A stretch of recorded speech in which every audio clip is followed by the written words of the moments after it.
Расстояние, с которым я подошел к Чайковскому и к Ижевску, оно хорошее, оно рабочее, оно позволяет мне бороться за медаль.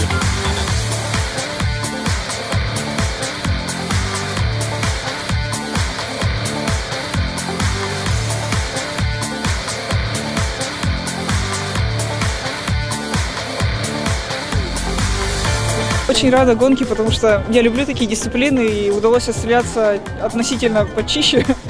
Ну, всегда радость, какая-то борьба, чтобы как ажиотажик небольшой. У меня здесь много родственников.